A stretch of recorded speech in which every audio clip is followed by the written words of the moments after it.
Daily Words of God. For the material world, if people don't understand certain things or phenomena, they can open a book and search for the relevant information, or else they can use various channels to find out their origins and the story behind them.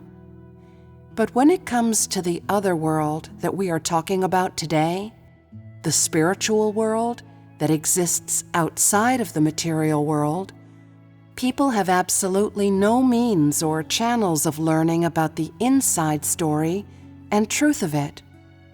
Why do I say this? Because in the world of mankind, everything of the material world is inseparable from the physical existence of man, and because people feel that everything in the material world is inseparable from their physical living and physical life. Most people are only aware of or see the material things before their eyes, the things that are visible to them. Yet, when it comes to the spiritual world, which is to say, everything that is of that other world, it is fair to say that most people do not believe. That is because it is invisible to them, and they believe there is no need to understand it or to know anything about it, to say nothing of how this spiritual world is a completely different world to the material world.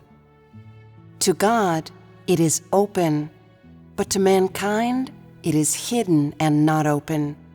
And so people have difficulty in finding a channel through which to understand the various aspects of this world. The things I am going to say about the spiritual world only concern God's administration and sovereignty. Of course, they also relate to man's outcome and destination, but I am not revealing mysteries, nor am I telling you any of the secrets that you wish to find out. For this concerns God's sovereignty, God's administration, and God's provision, and as such, I shall only speak of the part that it is necessary for you to know. First, let me ask you a question. In your mind, what is the spiritual world? Broadly speaking, it is a world outside the material world, one that is invisible and impalpable to people. But in your imagination, what kind of world ought the spiritual world to be? Perhaps, as a result of not being able to see it, you are incapable of imagining it. But when you hear legends about it, you'll still think. You won't be able to stop yourselves. And why do I say this? There is something that happens to a lot of people when they're young. When someone tells them a frightening story about ghosts, souls, they're scared out of their wits. And why are they scared? Because they're imagining those things. Even though they can't see them, they feel that they're all around their room, in somewhere hidden or somewhere dark, and they're so scared that they don't dare sleep. Especially at night, they don't dare be alone in the room or alone in the courtyard. That is the spiritual world of your imagination, and it's a world that people think is frightening. Everyone has some imagination, and everyone can feel something. What is the spiritual world? Let me give you a short and simple explanation. The spiritual world is an important place, one that is different from the material world. And why do I say that it is important? We're going to talk about this in detail. The existence of the spiritual world is inextricably linked to the material world of mankind. It plays a major role in the cycle of human life and death, in God's dominion over all things. This is its role, and one of the reasons why its existence is important. Because it is a place that is indiscernible to the five senses, no one can accurately judge whether it exists or not. The goings-on of the spiritual world are intimately connected to the existence of mankind, as a result of which the way mankind lives is also hugely influenced by the spiritual world. Does this relate to God's sovereignty? It does.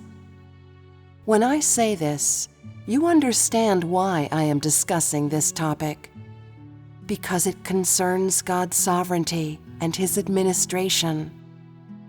In a world such as this, one which is invisible to people, its every heavenly edict, decree, and administrative system is far higher than the laws and systems of any country of the material world, and no being that lives in this world would dare to contravene or arrogate them.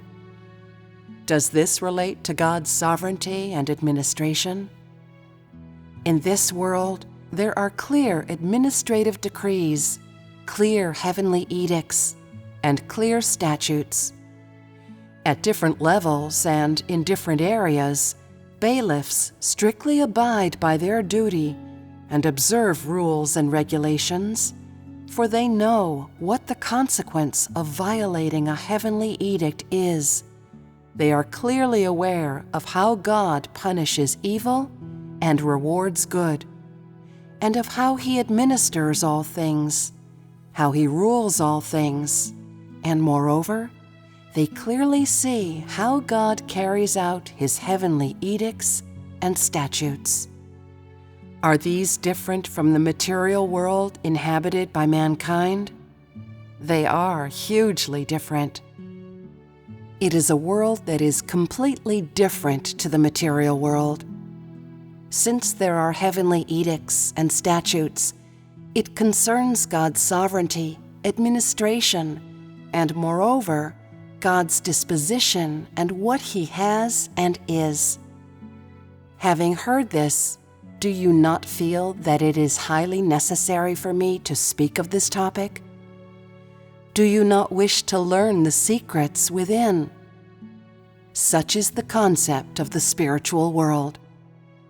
Although it coexists with the material world and is simultaneously subject to God's administration and sovereignty, God's administration and sovereignty of this world are far stricter than that of the material world.